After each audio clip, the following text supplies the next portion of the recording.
बिना शिक्षा के इंसान बिना रोशनी के दीपक के समान है। एक मनुष्य शिक्षा से ही अपना जीवन का असली अर्थ समझ पाता है। दर्शकों नमस्कार, डीडी बिहार के morning live show Bihar Bihar में आप सभी का बहुत बहुत स्वागत है। आज की सुबह आपके साथ आपकी होस्ट मैं हूं मुस्कान। दर्शकों नए दिन की शुरुआत हो गई है और जैसा कि आप सभी जानते हैं कि हर रोज़ आपके समक्ष उपस्थित होते हैं एक विशेष मेहमान के साथ और उनसे कुछ खास बातचीत करते हैं किसी खास विषय पे। और साथ ही जीवन में दर्शकों हम देखते हैं कि हम सभी के लिए सबसे ज़रूरी है पैसा, इज़्ज़त और नाम कमाना, और ये तीनों चीज़ें प्राप्त करने के लिए जो मूल मंत्र है वो है शिक्षा। हर व्यक्ति का शिक्षित होना बेहद ही ज़रूरी है, क्योंकि अगर हम शिक्षित होंगे तो हम अपने जीवन में कुछ भी प्राप्त कर पाएंगे और साथ ही साथ इसी के साथ जीवन में हम लगातार अपनी ख्वाहिशों को प्राप्त कर पाएंगे, अपने लक्ष्य तक पहुँच पाएंगे। और इसी के बारे में आज हम तमाम जानकारी लेंगे आज के हमारे विशेष मेहमान से। उनसे हम राष्ट्रीय शिक्षा नीति पे भी खास बातचीत करेंगे, तमाम चीज़ों पे बात करेंगे। लेकिन जैसा कि आप सभी जानते हैं कि हर रोज़ जो दिन की शुरुआत है वो एक हम सकारात्मक विचार के साथ करते हैं, एक अच्छी सोच के साथ करते हैं। वो कहते हैं ना कि अगर दिन की शुरुआत एक अच्छी सोच, एक अच्छे विचार के साथ करें तो दिन भर के लिए हमें एक मोटिवेशन मिलता है। तो आइए देखते हैं कि आज के अनमोल वचन में आप सभी के लिए क्या कुछ है।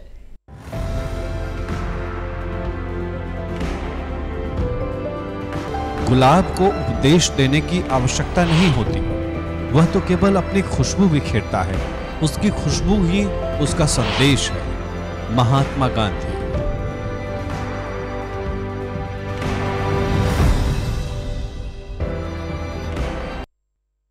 इसी के साथ दर्शकों चलिए कार्यक्रम को आगे बढ़ाते हैं। स्वागत करते हैं आज के हमारे विशेष मेहमान का। आपको बता दें कि आज स्टूडियो में हमारे साथ है प्रोफेसर गिरीश कुमार चौधरी। आपको बता दें कि ये अध्यक्ष हैं Bihar state university service commission में। सर बहुत बहुत स्वागत है आपका हमारे इस खास कार्यक्रम में। थैंक यू सर, हम देख रहे हैं कि जिसे तरीके से राष्ट्रीय शिक्षा नीति की अगर हम बात करें तो इसमें काफ़ी कुछ बदलाव किए गए हैं। पहले जो 3 साल का जो स्नातक कोर्स हुआ करता था वो 3 साल में होता था, लेकिन अभी से लोग जो युवा हैं वो 4 साल में कर सकते हैं और साथ ही साथ बीच में 3 साल का वो गैप भी ले सकते हैं। तो ये सर बदलाव के बारे में आप थोड़ा जानकारी दें। देखिए, राष्ट्रीय शिक्षा नीति 2020 छात्र केंद्रित, समावेशी और लचीलापन प्रणाली है। पहले जो आपने कहा 3 साल में ग्रेजुएशन, पहले 3 साल में ग्रेजुएशन होता था, इसमें 4 साल का कोर्स किया गया है। लेकिन ऐसा नहीं है कि 3 साल में आप ग्रेजुएशन की डिग्री लेकर नहीं जा सकते हैं। इसमें ऐसा है कि जब आप एडमिशन लेते हैं ग्रेजुएशन में, कभी कभी ये होता है बच्चों को कि 1 साल के बाद किसी कारण से ड्रॉप आउट करना पड़ता है, तो उसमें जब छोड़ दिए कुछ दिन के बाद आए तो फिर से एडमिशन लेना पड़ता था। इसमें है कि 1 साल के बाद आप सर्टिफिकेट कोर्स ले करके आप आउट हो सकते हैं। फिर 1 साल के बाद कुछ प्रॉब्लम ख़त्म हुआ आकर के फिर पुनः आप सेकेंड ईयर में एडमिशन ले सकते हैं। 2 साल के बाद भी अगर कोई प्रॉब्लम हुआ तो आप उसको ड्रॉप आउट कर सकते हैं। इसको आप डिप्लोमा सर्टिफिकेट के डिप्लोमा लेकर के आप बाहर जा सकते हैं। और तीसरे साल में आप, जो बिहार के परिप्रेक्ष्य में हम कहें जो NEP 2020 लागू है, तीसरे साल में जो पहले के भांति जो आप ग्रेजुएशन की डिग्री लेते थे, ग्रेजुएशन विथ ऑनर्स की डिग्री मिलेगी।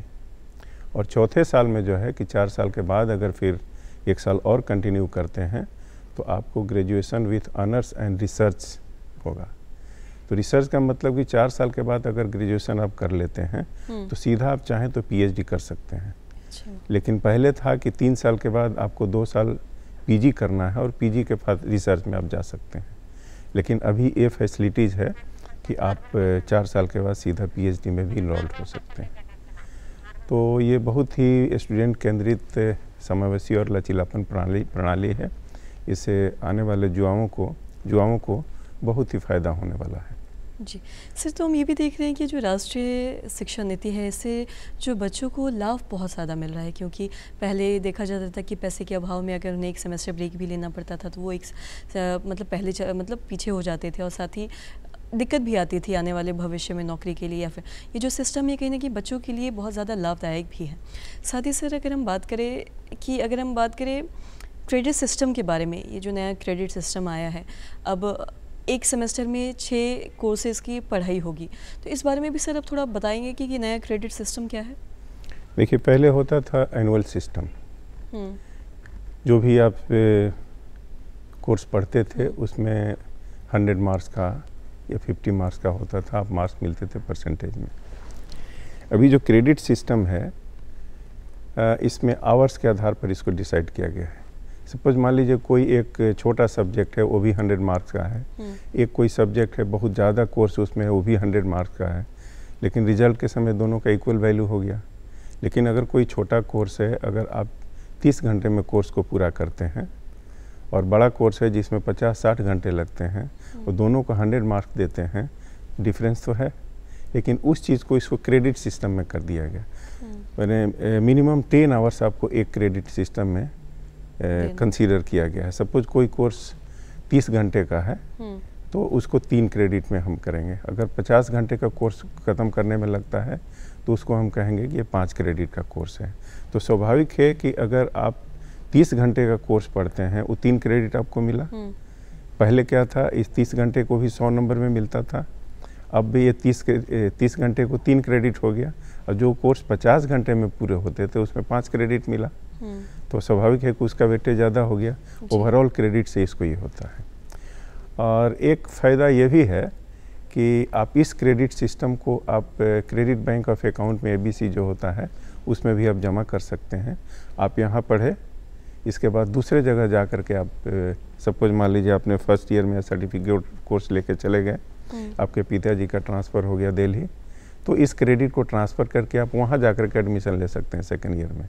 पहले ऐसा नहीं था कि आप एडमिशन लिए पटना में और आप किसी कारण बस आपके पिताजी का ट्रांसफ़र हो गया, आपको भी जाना पड़ा मजबूरी में छोड़ के, तो आपको फिर से एडमिशन लेना पड़ता था। तो ये बहुत ही मतलब फ़ायदेमंद कोर्स है, बहुत ही लचीला है। जी सर, और साथ ही हम बच्चों के बारे में बात करें, जैसा कि कार्यक्रम की शुरुआत में ही मैंने कहा था कि अगर जीवन में कुछ भी हमें प्राप्त करना है तो हम सभी के लिए शिक्षा बहुत ज़रूरी है। मैं आपसे जानना चाहूँगी, हर व्यक्ति का, हर युवा का आज शिक्षित होना कितना ज़रूरी है, इस बारे में भी थोड़ा बताएं आप। देखिए, बिना शिक्षा के आज के दिन में कुछ नहीं कर सकते हैं। हमने देखा है गाँव में जो अमीर घराने के बच्चे थे पर शिक्षा पढ़ाई में कम ध्यान देते थे, और गरीब घर के बच्चे जो शिक्षा में मेरे पास कुछ नहीं है तो पढ़ाई करते थे। आज देखेंगे अगर 25 साल पीछे जाएं, जो गरीब घर के बच्चे थे पढ़ाई करके बहुत ऊपर चले गए, और अमीर घराने के जो मतलब कि पढ़ाई के प्रति ध्यान नहीं दिए और आराम करते रहे, उनका ग्राफ फॉल होने लगा है। तो शिक्षा ही एक ऐसा मूल मंत्र है, जो मूल मंत्र है जिससे कि आप अपने आप को बहुत ऊंचाई तक ले जा सकते हैं। बिल्कुल। और साथ ही सर, हम राष्ट्रीय शिक्षा नीति के बारे में बात कर रहे थे, बच्चों के लाभ के बारे में बात कर रहे थे, आपने अभी लचीलेपन की भी बात की। मैं आपसे जानना चाहूँगी, अगर हम सेमेस्टर प्रणाली के बारे में बात करें तो अब ऐसा देखा जा रहा है कि राष्ट्रीय शिक्षा नीति में सेमेस्टर प्रणाली के उच्च शिक्षा में भी है जो डाला जा रहा है, मतलब बताया जा रहा है। तो इस बारे में भी सर आप क्या कुछ बताना चाहेंगे? देखिए, पहले एनुअल सिस्टम हुआ करता था जी, उसके बाद सेमेस्टर सिस्टम आया, उसके बाद चॉइस बेस्ड क्रेडिट सिस्टम आया, अभी राष्ट्रीय NEP 2020 आया। तो एनुअल सिस्टम में जो होता था कि बच्चे एडमिशन लिए, क्लास किए, कभी छोड़ दिए, फिर गए, किसी तरह 75% अटेंडेंस हो गया, अंत में जाके परीक्षा दिए, पास कर गए, सर्टिफिकेट मिल गया। लेकिन बीच में उनका व्यवहार क्या था, पढ़ने में कैसे थे, क्या इनका आचरण था, इसका कोई आंकलन नहीं होता था। तो सेमेस्टर सिस्टम है, इसमें कंटिन्यूअस इवैल्यूएशन सिस्टम है ये, कि the day students join the college, जिस दिन कॉलेज एडमिशन लिया बच्चा, उसी दिन से उसका इवैल्यूएशन शुरू हो जाता है जी। फॉर एग्जांपल उसका अटेंडेंस, उसका बिहेवियर, क्लास में किस तरह का उसका अटेंशन है, असाइनमेंट है, mid semester, end semester, continuous evaluation है। एनुअल सिस्टम में नहीं होता था। और जो चॉइस बेस्ड क्रेडिट सिस्टम उसके बाद आया कि स्टूडेंट अपने चॉइस से कोई सब्जेक्ट चुन सकता था। कि सपोज मान लीजिए आप फिजिक्स पढ़ रहे हैं, फिजिक्स में कोई स्पेशलाइज पेपर चाहें तो फाइनल ईयर में रख सकते हैं, तो उससे अपने चॉइस से भी कुछ सब्जेक्ट रख सकते थे।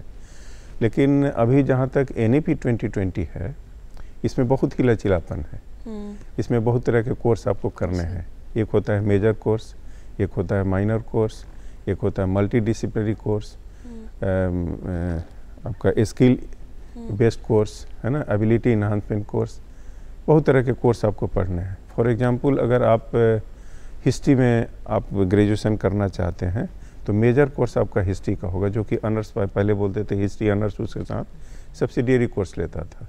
तो मेजर कोर्स हो गया हिस्ट्री, लेकिन आपको हिस्ट्री पढ़ना है, साथ से साथ लगाव था हमको मैथमेटिक्स का भी, तो है ना, साथ में उस सोशल साइंस से रिलेटेड हमको ज्योग्राफी से भी है, तो माइनर कोर्स में हम ज्योग्राफी रख सकते हैं।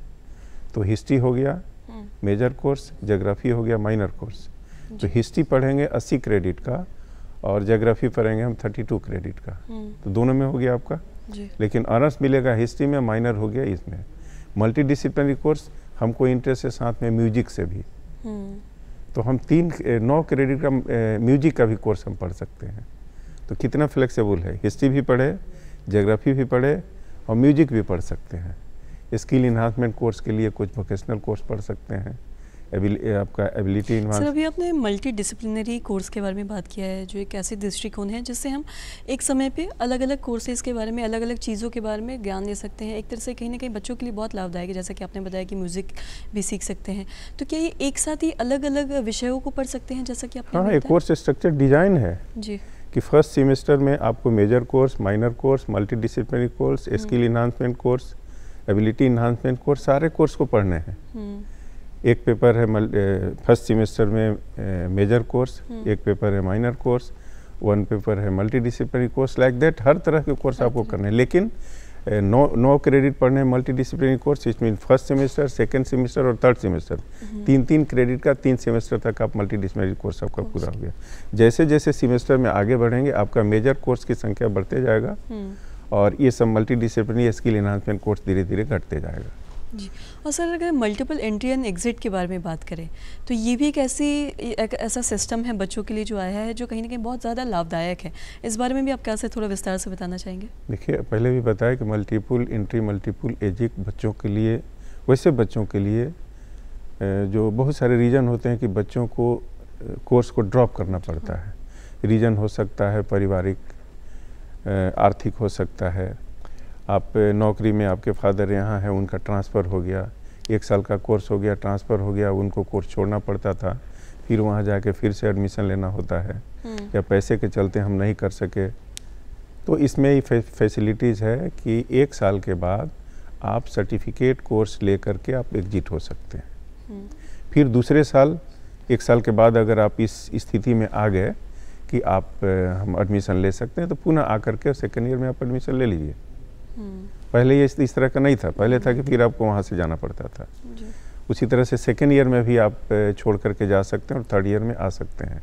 तो ये बच्चों के लिए बहुत ही लाभदायक है, जिनको कि किसी कारण से बीच में कोर्स को ड्रॉप करना पड़ता था तब जी। और साथ ही सर अगर हम लोग NEP के बारे में बात करें, NEP 2022 के बारे में, तो इसमें क्या क्या ऐसे अलग अलग कोर्सेज हैं जो बच्चों के लिए हैं, ये भी थोड़ा बताएं। ये मैंने बताया ना, कोर्सेज जो है, एक आप मेजर कोर्स जिसमें आप ग्रेजुएशन करना चाहते हैं, अच्छा। माइनर कोर्स उस फैकल्टी में कोई है उसे भी लेना चाहते हैं। तीसरा जो है मल्टी डिसिप्लिनरी कोर्स, कोई भी आप म्यूजिक में बात की, इसके बाद चाहे हमको मैथमेटिक्स में इंटरेस्ट है तो 9 क्रेडिट का हम 3 सेमेस्टर में मैथमेटिक्स पढ़ सकते हैं, या हमको केमिस्ट्री में एक्सपेरिमेंट में इंटरेस्ट है तो केमिस्ट्री भी ले सकते हैं। मैंने कि दूसरे डिसिप्लिन के कोई भी कोर्स हम 9 क्रेडिट का पढ़ सकते हैं। इसके अलावा आपका स्किल इन्हांसमेंट के लिए वोकेशनल कोर्स, आपका इलेक्ट्रीशियन का, फिटर का, बहुत सारे चीज़ हैं जिसको कि वोकेशनल कोर्स है, उसको भी हम पढ़ सकते हैं। तो आपके ग्रेजुएशन के साथ साथ एम्प्लॉयमेंट बेस्ड भी कोर्स हैं जो जिसको कि पढ़ करके आप जैसे ही ग्रेजुएशन कर लेंगे तो ग्रेजुएशन के अलावा कुछ अपना भी एम्प्लॉयमेंट आपको कर सकते हैं, या आज के दिन में अपना कुछ सेल्फ भी अपना कुछ ना कुछ व्यवसाय कर सकते हैं। और साथ ही अगर राष्ट्रीय शिक्षा नीति की अगर हम बात करें तो इसमें एजुकेशन के साथ साथ हम ये भी देख रहे हैं कि ट्रेनिंग पे भी एक ज़ोर दिया गया है। हम बच्चों को सिखाने के लिए अलग अलग स्किल डेवलपमेंट की अगर हम बात कर रहे हैं तो मैं आपसे जानना चाहूँगी, ये नए डेवलपमेंट के साथ अगर हम ऑनलाइन क्लासेस के बारे में बात करें, प्रशिक्षण के बारे में बात करें, तो ये सब चीज़ों को लेकर कितना लाभ मिला है बच्चों को और क्या इससे फ़ायदे हुए हैं? इसमें ऐसा है कि अभी जितनी कोर्स की बात की मैंने जी, जो हमारे यहाँ इंफ्रास्ट्रक्चर है कॉलेज में, यूनिवर्सिटी में, जितने शिक्षक अवेलेबल हैं, हर तरह के, जैसे मल्टी डिसिप्लिनरी की बात की है कि जहाँ पर केवल साइंस की पढ़ाई होती है और वहाँ का बच्चा म्यूजिक पढ़ने लगा, या वहाँ का बच्चा हिस्ट्री पढ़ना चाहता है और साइंस कॉलेज में हिस्ट्री है नहीं, तो उस केस में ऑनलाइन कोर्स कर सकता है। अभी जो ऑनलाइन MOOC के तहत NPTEL के तहत बहुत सारे ऑनलाइन कोर्स अवेलेबल हैं, जिसको कि बच्चे ऑनलाइन पढ़ करके और उसको वहाँ से परीक्षा दे के उतना क्रेडिट अर्न कर सकते हैं।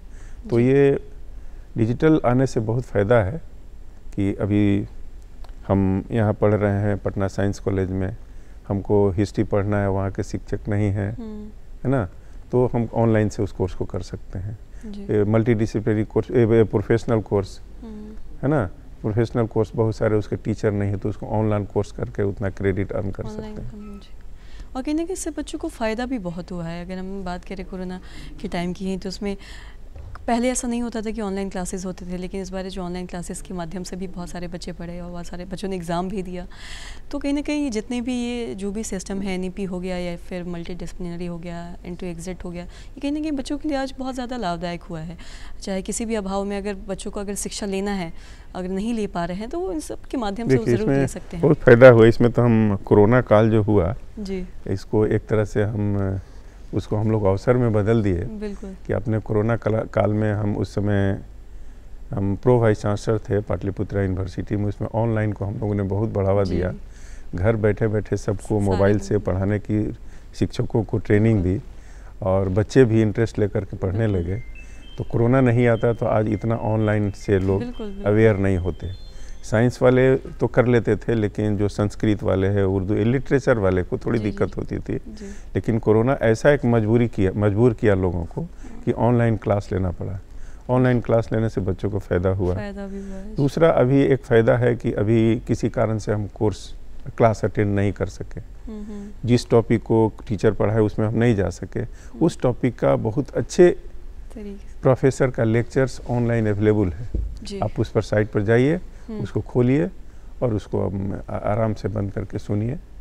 एक फ़ायदा बच्चों को है, लेकिन साथ साथ शिक्षक को भी फ़ायदा है कि आप देखते होंगे कभी शिक्षक जाते हैं पढ़ाने के लिए, किसी के क्लास में लड़के भरे रहते हैं, वही टॉपिक दूसरा टीचर पढ़ाता है तो उसमें बच्चे नहीं आते हैं। ऐसा देखा होंगे, बहुत कम रहते हैं। एक ही टॉपिक है, क्या कारण है कि एक में बहुत सारे बच्चे हैं, इसमें कम है? इसका मतलब पढ़ाने का कोई तरीका, टेक्निक कुछ जरूर अच्छा होगा। तो इस तरह से बहुत अच्छे अच्छे शिक्षक के जो लेक्चर्स जो हैं मूक पर, NPTEL पर, सब पर अवेलेबल है। तो शिक्षक भी उसको खोल करके देखते हैं आखिर किस तरह से ये पढ़ाते हैं, क्यों इतना इनका नेम एंड फेम है, क्यों नेशनल इंटरनेशनल लेवल में इनको, इस प्रोफेसर को जाना जाता है, हम अपने आप को नहीं कोप अप कर पा रहे हैं। तो शिक्षकों को भी फ़ायदा है। और साथ में इस डिजिटल में शिक्षकों को कहें तो थोड़ा सा प्रॉब्लम, इस समस्या भी हुई है कि अगर जिस टॉपिक पर आप क्लास ले रहे हैं, बच्चे पहले से अवेयर हैं, उसके पास मोबाइल है, उस क्लास उसके मोबाइल पर अवेलेबल है, ज़रा सा भी अपने पॉइंट से डिविएट हुए, कुछ गलत बोल दिए, तुरंत बच्चा बोलेगा कि आप सर ये गलत पढ़ा रहे हैं, देखिए इस पर ये है। तो शिक्षकों को भी बहुत अटेंटिव होने की ज़रूरत हो गई है। बहुत चैलेंजिंग समय है शिक्षकों के लिए। बच्चों के लिए मैंने बोला कि छात्र के सेंट्रिक जो ये प्रणाली है बच्चों के लिए बहुत ही लाभदायक है, और शिक्षकों के लिए चैलेंज है कि कैसे बच्चों को हम पढ़ाएं। जो बच्चे ऑलरेडी जो क्लास, पहले हम लोग जाते थे क्लास में, शिक्षक क्या पढ़ाएंगे, जो पढ़ा दिए हम लोग एक्सेप्ट कर लेते थे। आज के बच्चे एक्सेप्ट करने वाले नहीं हैं। तो शिक्षकों के लिए चैलेंजिंग है, बच्चों के लिए बहुत। जी, हर विश्वविद्यालय में 17 वोकेशनल कोर्स दिए जाएंगे, और साथ ही अगर हम कॉलेज के बारे में बात करें तो सभी को 5 कोर्सेज को लेना होगा। तो इस बारे में भी सर आप क्या कुछ बताना चाहेंगे?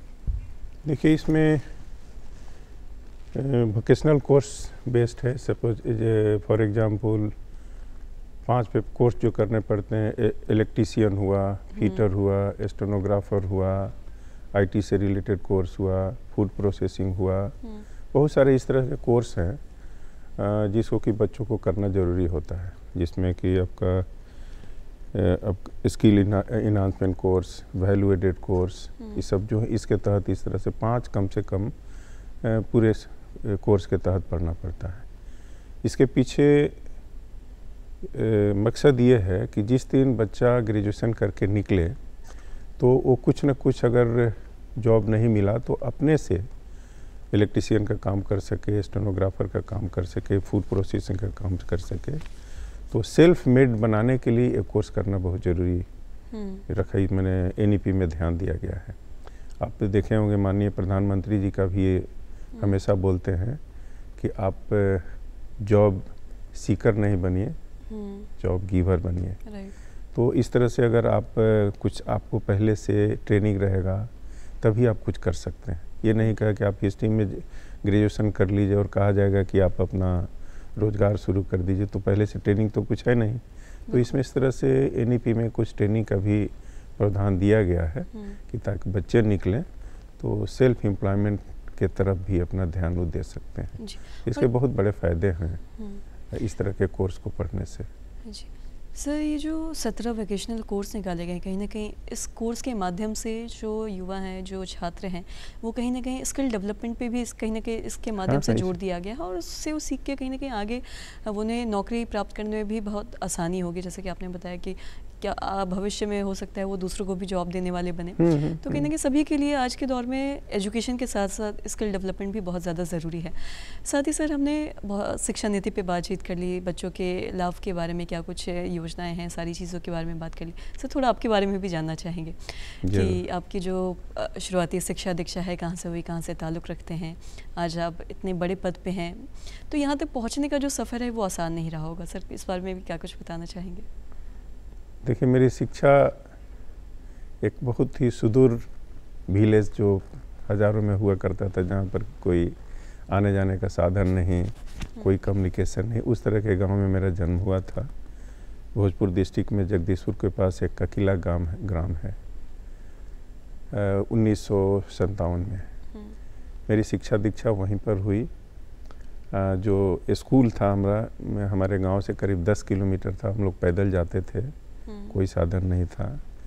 स्कूलिंग के बाद हमने सोचा कि कहीं पोस्ट ऑफिस में जॉब मिल जाए, नहीं मिली। मैंने मिलिट्री में भी कोशिश किया, वहाँ भी नहीं मिला। एयरफोर्स के लिए कोशिश किया, नहीं मिला। फिर अंत में हमने पॉलिटेक्निक का फॉर्म भर के कंपटीशन मैंने दिया, उसमें भी फर्स्ट लिस्ट में मेरा नहीं हुआ। तो इंटरमीडिएट में बहुत रिक्वेस्ट करने के बाद परिवार जो तैयार हुए तो हमने एडमिशन लिया, लेकिन तब तक वेटिंग लिस्ट में मेरा नाम आ गया पॉलिटेक्निक में। तो मैं सहरसा गवर्नमेंट पॉलिटेक्निक में एडमिशन लिया और वहाँ से इलेक्ट्रिकल इंजीनियरिंग में डिप्लोमा किया। डिप्लोमा करने के बाद नौकरी नहीं मिली, बहुत कुछ इधर उधर हुए, नौकरी नहीं मिली। फिर पुनः इंजीनियरिंग में एडमिशन का मौका मिला। तो इंजीनियरिंग में उस समय एडमिशन होता था, जो टॉपर होते थे 2 सीट रिजर्व रहता था हर ब्रांच में। तो हम चूँकि डिप्लोमा में हम बिहार के टॉपर रहे हैं, अच्छा। तो उस आधार पर हमको एडमिशन मिल गया Bihar College of Engineering Patna में। इन द मीन टाइम जो हम पढ़ रहे थे, करीब 2nd ईयर या 3rd ईयर में हम गए, तो ऑल इंडिया रेडियो से एक वैकेंसी निकली, हमको इंटरव्यू लेटर आया एम्प्लॉयमेंट एक्सचेंज से। अच्छा। तो इंटरव्यू दिया, रिजल्ट आया, फिर 1 साल तक अपॉइंटमेंट लेटर नहीं आया। तो हम लोगों ने बात की कि क्या बात है, तब तक मैं 3rd ईयर में जा चुका था। तो जैसे बातचीत किया तो इंटरव्यू अपॉइंटमेंट लेटर भी आ गया all India radio Darbhanga join करने के लिए। मैं रेडियो स्टेशन दरभंगा ज्वाइन किया, वहाँ मेरा करियर देखे, वहाँ पर स्टेशन इंजीनियर हुआ करते थे घनश्याम। ये लड़का टॉपर है, इंजीनियरिंग में पढ़ रहा है, आ गया नौकरी करने के लिए। बुलाया हमको, हमने बताया कि मजबूरी है इसलिए मैं आ गया। तो उन्होंने फिर बात किया कलकत्ता चीफ इंजीनियर से, और बात करने के बाद उनका मेरा ट्रांसफ़र भी उन्होंने करा दिया 1 महीना 9 दिन में। ये भी रिकॉर्ड है इंजीनियरिंग सेक्शन में ऑल इंडिया रेडियो का। मेरा दरभंगा से पटना ट्रांसफ़र हुआ। ऑल इंडिया रेडियो में हम आए थे, यहाँ पर सुखचंद्र मिश्रा हुआ करते थे स्टेशन इंजीनियर। उन्होंने कहा कि नहीं, आपको दिन में भी ड्यूटी करना होगा, फिर कोर्स कैसे करेंगे। तो फिर गर्मी की छुट्टी चल रही थी, हमको लगा कि अब वो छोड़ना पड़ेगा कोई एक को। लेकिन उस समय यहाँ पर जो डायरेक्टर थे वो बैडमिंटन खेला करते थे। अच्छा। हम भी खेलते थे उनके साथ, डेली शाम में हम भी अच्छा खेलते थे। लेकिन ऐसा हुआ कि हमसे वो हार गए। फिर बैठाए, चाय पिलाए, बताए अपना, फिर हमको मौका मिला तो अपनी मजबूरी उनको बताया। दूसरे दिन उन्होंने ऑफिस ऑर्डर निकाल दिया कि इनको परमिशन दिया जाता है और इवनिंग शिफ्ट में ड्यूटी करेंगे। मैं नौकरी भी करता रहा, पढ़ता भी रहा, और फाइनली इंजीनियरिंग भी मैं कर गया 1985 में। नौकरी ऑल इंडिया रेडियो में करते रहा। फिर इंजीनियरिंग सर्विसेज यूपीएससी के थ्रू मैं ओवरसीज़ कम्युनिकेशन ज्वाइन किया 87 में। तब तक कुछ फैमिली प्रॉब्लम थे और भाइयों की पढ़ाई होनी थी, तो हमको लगा कि नहीं, बिहार में कहीं नौकरी खोजनी चाहिए। तो मैंने अप्लाई किया टीचिंग में, इंजीनियरिंग कॉलेज में लेक्चरशिप में हो गया। जनवरी 88 में ज्वाइन किया। उस समय थोड़ी दिक्कतें थी, यूनिवर्सिटीज़ में सैलरी नहीं मिलते थे टाइम पर, 6-6 महीने तक सैलरी नहीं मिलते थे। मजबूरी भी थी, फैमिली भी था। तो उस समय हम लोग कुछ कोचिंग किए, फिर कुछ इलेक्ट्रिकल कंसल्टेंसी का भी मैंने काम किया, अच्छा रहा। उसके बाद तो 2004 में फिर एनआईटी बन गया। एनआईटी बनने के बाद थोड़ा सा बेटर प्रोस्पेक्ट नज़र आया। 2006 में मैं प्रोफेसर भी बन गया। फिर उसमें बहुत सारे मौका मिले हमको, AICTE NBA के थ्रू ऑल इंडिया के बहुत सारे कॉलेजेस को इंस्पेक्शन करने के लिए। तो उसमें बहुत बड़ा एक्सपीरियंस हुआ। फिर जाकर के 2018 में पाटलिपुत्र यूनिवर्सिटी में हमको प्रो वाइस चांसलर बनाया गया, अप्लाई किया उसमें। उसके बाद फिर 2020 में पुनः हमको पटना यूनिवर्सिटी का वाइस चांसलर बनाया गया। 3 साल तक वहाँ काम किए। वहाँ भी अच्छा काम किए। वहाँ पर 100 साल से ज़्यादा की यूनिवर्सिटी थी, वहाँ इंफ्रास्ट्रक्चर की कमी था, उसको हमने प्रयास किया और वहाँ इंफ्रास्ट्रक्चर अभी काम बहुत चल रहा है। रिसर्च का भी वहाँ काम किया, रिसर्च भी अच्छा हो रहा है। पटना यूनिवर्सिटी एक बहुत ही रिनाउंड यूनिवर्सिटी है, लेकिन थोड़ा सा उसका ग्राफ डाउन हुआ तो मैंने प्रयास किया। पटना यूनिवर्सिटी मैंने अपग्रेड हो रहा है। हम उम्मीद करते हैं कुछ दिनों में अपना वो ऐतिहासिक गौरव प्राप्त कर लेगा। उसके बाद हमको अभी जिम्मेवारी दी गई है Bihar state university service commission की, जहाँ पर पूरे बिहार के जितने यूनिवर्सिटी हैं उनके शिक्षकों का अपॉइंटमेंट, वहाँ के प्रिंसिपल्स का अपॉइंटमेंट, और भी कुछ इंस्टीट्यूशन है जहाँ के शिक्षकों का अपॉइंटमेंट हमारे यहाँ से होता है। और ऑनेस्टली मैं अभी तक वहाँ का अपॉइंटमेंट किया हूँ। वहाँ मैं अक्टूबर 2023 से हूँ और अभी तक 3000 से ज़्यादा शिक्षकों का मैं अपॉइंटमेंट का रिकमेंडेशन कर चुका हूँ और शिक्षक के रूप में लोग कार्यरत हो चुके हैं। कहते हैं ना, जब भी हम किसी सफल व्यक्ति की कहानी सुनते हैं तो हम समझ पाते हैं कि कोई इंसान सफल ऐसे ही नहीं हो जाता, उसके पीछे कड़ी मेहनत लगती है, बहुत सारी असफलताओं से का भी सामना करना पड़ता है। जैसा कि आपने बताया शुरू में आपको काफ़ी दिक्कत भी हुई थी, लेकिन आज आप जिस पद पे हैं, यहाँ तक पहुँचने का सफ़र बिल्कुल आसान नहीं रहा होगा। तो ये कहते हैं ना कि जब भी हम ऐसा लगता है कि बड़ी आसानी से किसी को कोई भी चीज़ें मिल गई होगी, लेकिन ऐसा नहीं है। सबने वही एक असफलताओं का भी सामना करना पड़ता है, एक कड़ी मेहनत भी लगती है, पढ़ाई लगती है, तो बहुत सारी चीज़ें हैं। और साथ ही सर मैं आज जानना चाहूँगी, ये जो लंबा आपका सफ़र रहा, ये आपकी तो मेहनत थी ही, साथ ही अगर हम घर परिवार के बारे में भी बात करें तो किसी को आगे बढ़ाने में एक फैमिली का भी बहुत सपोर्ट होता है, चाहे माँ बाप हो या शादी के बाद वाइफ का हो, हस्बैंड का हो, तो ये कितना आप ज़रूरी मानते हैं? देखिए, आज भी मेरा जॉइंट फैमिली है। हमारे पिताजी 3 भाई, पिताजी तो पिछले साल नहीं रहे, अभी 2 भाई जॉइंट फैमिली है। हम 4 भाई हैं, बीच वाले के कोई संतान नहीं है, हम ही लोग हैं, और छोटे वाले को एक बेटा है और बेटी की सबकी शादी हो गई जी। तो हम इंजीनियरिंग सर्विसेज छोड़ के आने के पीछे मेरा कारण परिवार ही था। जितने भी भाई सब थे, पढ़ाई उनकी अभी पूरी नहीं हुई थी। तो नॉर्मली देखा जाता है कि जो भी परिवार में नौकरी करते हैं, सैलरी मिलती है तो कुछ पार्ट्स परिवार को दे देते हैं उसको चलने के लिए। मेरे दिमाग में आया कि अगर मैं कुछ पैसा देता रहूं, कितना दिन तक दूंगा, उस पैसे से परिवार का भरण पोषण कैसे चला। इसलिए मैंने प्लान किया कि जितने भी भाई हैं सबको सेटल करने का उपाय किया जाए, उन लोगों को पढ़ाई करने का उपाय किया जाए। जब मैं बिहार कॉलेज ऑफ पटना में अपॉइंटमेंट हुआ मेरे, तो सारे भाइयों को, कुछ भगिना वो सब भी आकर के मेरे यहाँ रहने लगे और पढ़ाई करने लगे। कारण कि परिवार उस स्थिति में नहीं था कि घर पर रह के कहीं भेज के पढ़ाया जा सके। उसमें मेरी पत्नी बहुत मदद की, 5-6 आदमी का डेली खाना बनाना, बच्चों को पालना और अपने भी नौकरी करना। मैंने ये भी बताया कि उस समय सैलरी की भी प्रॉब्लम था, टाइम पर सैलरी नहीं मिलता था, ये सब दिक्कत थी। लेकिन फिर भी उस दिक्कत को हमने करते हुए मैंने अपनी पढ़ाई, अपना काम भी जारी रखा और आज के दिन में मेरे सारे भाई वेल सेटल्ड हैं जी।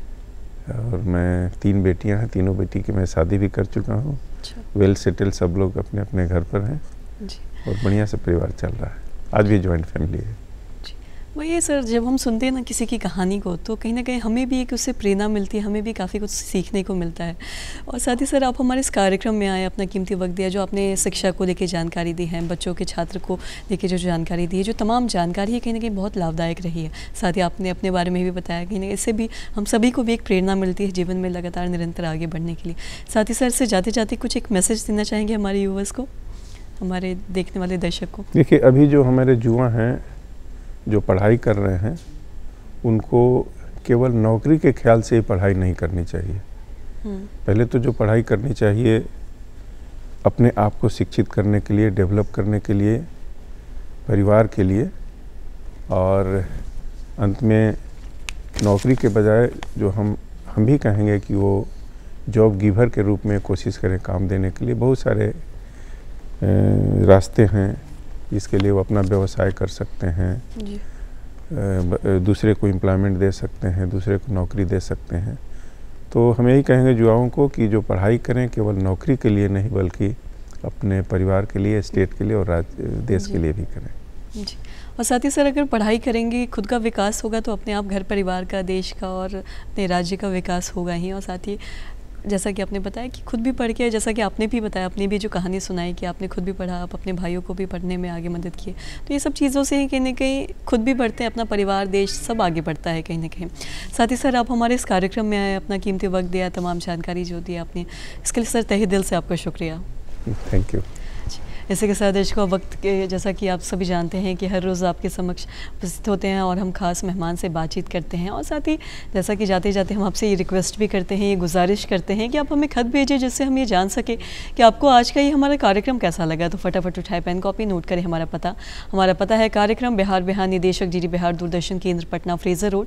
साथ ही हमारा पिन कोड है 8000001। हमारा ईमेल ID है director@ddkpatna@gmail.com। इसी के साथ दर्शकों, जैसा कि आप सभी जानते हैं कि हर रोज़ आपके समक्ष उपस्थित होते हैं एक नए मेहमान के साथ, और उनसे खास बातचीत करते हैं किसी खास विषय पे। तो अगले दिन मिलेंगे फिर और बातचीत करेंगे एक नए मेहमान के साथ। अब तक मुझे और मेरी पूरी टीम को दीजिए इजाज़त। नमस्कार।